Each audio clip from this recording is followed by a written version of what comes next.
सौराष्ट्र स्थित प्रभास पाटन की पावन धरती श्री सोमनाथ महादेव का दिव्य धाम, जो है 12 ज्योतिर्लिंगों में प्रथम। सदियों से प्रभास तीर्थ भगवान सोमेश्वर के भक्तों की अटूट आस्था का केंद्र है।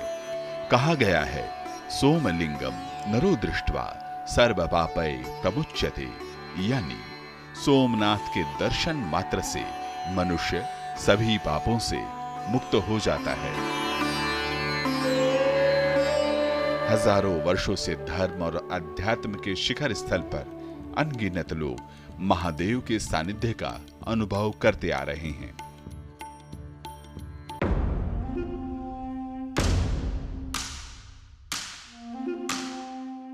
लेकिन काल चक्र में वो तारीखें भी दर्ज हैं जब इस पवित्र तीर्थ का विध्वंस करने के लिए कुटिल आक्रांताओं ने दमनकारी प्रयास किए। ऐसा पहला प्रयास हुआ आज से ठीक 1000 साल पहले। साल था 1026। महमूद गजनवी ने इस तीर्थ पर बर्बरता की थी। न सिर्फ मंदिर को तोड़ा बल्कि पावन शिवलिंग को खंडित किया। यहां तक कि उसके खंड को मस्जिद के फर्श में लगा दिया गया ताकि आने जाने वाले लोगों के पैरों तले सनातनी आस्था को रौंदा जाए। यह सिलसिला यही नहीं रुका। आने वाले दौर में बर्बरता का चेहरा बदला, लेकिन दमनकारी सोच वही रही। फिर चाहे वो अलाउद्दीन खिलजी हो या सुल्तान मुजफ्फर, महमूद बेगड़ा हो या औरंगजेब,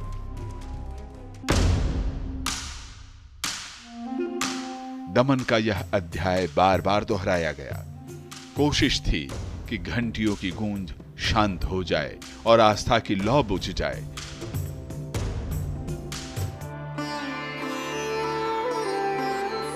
लेकिन भगवान शिव के भक्तों को भला कौन सी हुकूमत डरा सकती थी। अपने आराध्य के लिए अनगिनत सनातनियों ने अथक संघर्ष किया।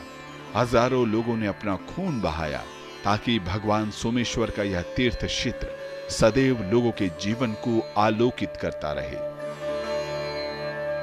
और यही तो सनातन की चिर निरंतरता है, जहां आस्था सीमाओं से परे है, जो लोगों के हृदय में और रगों में समाहित है, जहां हर श्वास महादेव से जुड़ी है, हर स्मृति महाकाल में एकाकार है। यही तो संस्कार है जो गंगा के मैदानों में, कावेरी के तट पर, नर्मदा की धारा में और गोदावरी के आंचल में विकसित हुई है। इसलिए हर उस विध्वंस के बाद जिसमें अस्तित्व मिटाने की हनक थी, लोगों की दृढ़ता हिमालय की तरह ऊंची होती गई। आज 1000 साल के बाद जब हम देखते हैं तो विध्वंस के उस दौर को नहीं, बल्कि पुनर्निर्माण के उस निर्बाध श्रृंखला को याद करते हैं, जिसमें अहिल्याबाई होलकर से लेकर सरदार पटेल तक का योगदान अविस्मरणीय रहा है। जो क्रूरता की तलवारों पर भगवान शिव के त्रिशूल और कोटि कोटि भक्तों की अटूट श्रद्धा का जय घोष है। यह भी संयोग है कि यह साल वर्तमान सोमनाथ मंदिर के पुनर्निर्माण के 75 साल का भी वर्ष है।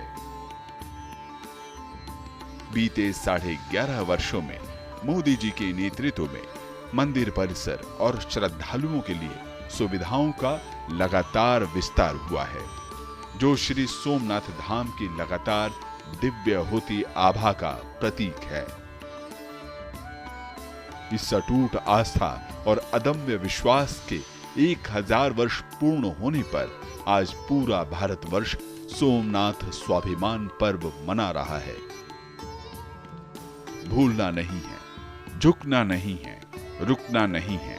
यह भारत की अडिग आस्था की प्रतिध्वनि है। श्री सोमनाथ महादेव की कृपा से आज जब देश विकसित भारत के संकल्प को लेकर आगे बढ़ रहा है, तो यह तीर्थ हमें प्रेरणा देता है कि बाधाएं कितनी भी बड़ी हों, उससे काफी बड़ा हमारा हौसला है। जय श्री सोमनाथ।